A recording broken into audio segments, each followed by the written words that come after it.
Hello, everyone. It's Sarah from PinPro Studio. I'm a Pinterest marketing strategist, and today we're going to talk about something a little bit controversial. If you have ever heard that Pinterest is dead, that it is not a great place to market your business anymore, that it used to be great and now it's not, you're going to want to listen to this one. I'm going to dive deep into why people are saying that and what the truth is around Pinterest being dead, which it's not, and here's why. Okay, so there's 4 things that we need to understand about Pinterest that changed in the last few years. And that's kind of the core of what people are referring to when they're like, hey, Pinterest isn't working for me anymore. Pinterest is dead.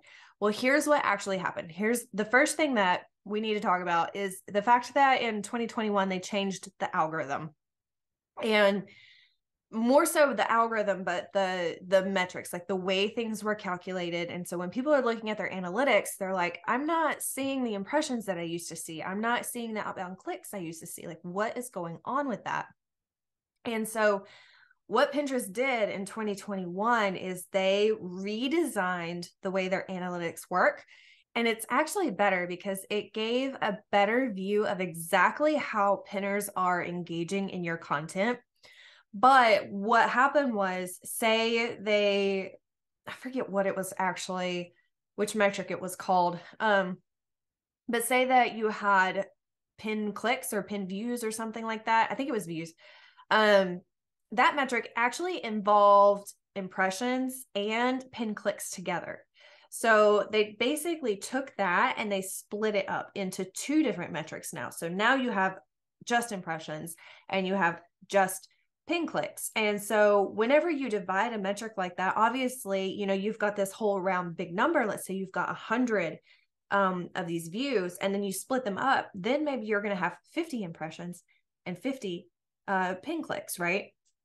So people weren't actually getting that. They were just seeing that their impressions had gone down, but not the fact that Pinterest had actually rearranged the metrics. So Pinterest actually wrote a blog article on this and explained the whole thing. And I actually had a screenshot of where they also explained it in analytics. And I can't find it for the sake of this video, but if I do find it, I will post it in the blog on my website that's associated with this video. So if you want to go read that, maybe it's up. I'll tell you down in the description if I find it, and I'll update it and you guys can go see it over there.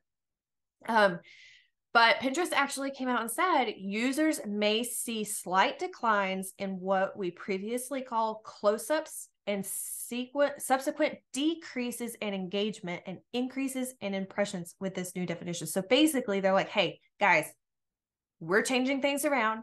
Things are going to look wonky here. We need you to understand that we're working through this. And be patient because things are going to look different, but it's actually going to give you a better view of what your analytics are actually looking like. So that happened in January of 2021.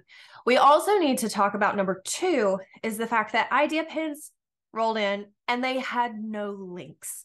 Now, as of today, 50% of people, it seems like, have links to idea pins, which means that people can click on an idea pin and move over to the website. And the other rest of us still don't have access to links on these accounts. So when idea pins rolled out, they were pushed to the top of the algorithm. Everything that you saw was an idea pin, but the problem was they could not drive traffic to your website because nobody could click on them and move over to the website. So there was like a roundabout way of doing that. You can either put a call to action in the notes or the link in the notes, or people would find your profile and click on the main homepage on your profile to get over to your website. But it was just kind of a thing that users weren't really trained to do. And so standard pins were kind of pushed to the bottom and idea pins were pushed to the top. And unless you figured out a way to have a really strong call to action, you were likely seeing a decrease in traffic because nobody could get over to your website using idea pins. Now, the people that absolutely refused to use idea pins, if they were still able to get a standard pin to view on screen, as in like above idea pins, then they were fine. We did see clients who used idea pins and they got some traction off of them, and then things just kind of plummeted. And then we had people who didn't use idea pins at all and their traffic stayed fine. So with the incoming idea pins, those analytics kind of messed up some of the traffic. That was a temporary thing, and we have figured out how to work around it. They worked for some people, they didn't work for other people. So that was the second thing that happened. And the third thing that happened is, with all of the changes that occurred in 2021, people were not keeping up with the best practices. So it used to be that repins, as in sharing other people's content, was a huge part of the strategy. And you could repin 20, 30 pins a day and it's fine. Like, Pinterest liked that. Well, that changed and it was no longer acceptable for that. And while people were still pushing out that many pins a day, it was all repins. And Pinterest came out and said, hey, I want fresh content. And what we saw was a decrease in traffic, because Pinterest was like, oh, no, you're not playing by the rules anymore. We're going to like push that to the bottom, right? And so the people that started actually reproducing fresh content and focusing on 5 or 10 brand new pins to their own links a day saw a great increase in traffic. So it was more or less a fact that they weren't following the best practices and sticking with old strategies. And so that was not working for their analytics and their traffic. So the fourth thing that happened is something I don't feel like we can really ignore: the fact that when the quarantine happened in 2020 and all of that, and we were all stuck at home, there was this inflated influx of people rushing to Pinterest, looking for ways to stay busy, looking for ways to redo their house, looking for ways to cope, looking for things like office closets, which had never been a thing before, right? So we're all stuck at home, and people were seeing all these great results and website traffic and all of that coming from Pinterest in 2020 and into 2021. And then at the end, which 2021 was still rocky, right? As we moved into 2022 and people are starting to return to normal life, people are traveling. I know the travel industry really started shooting up, and we know that when people travel, they're not on their phones as much.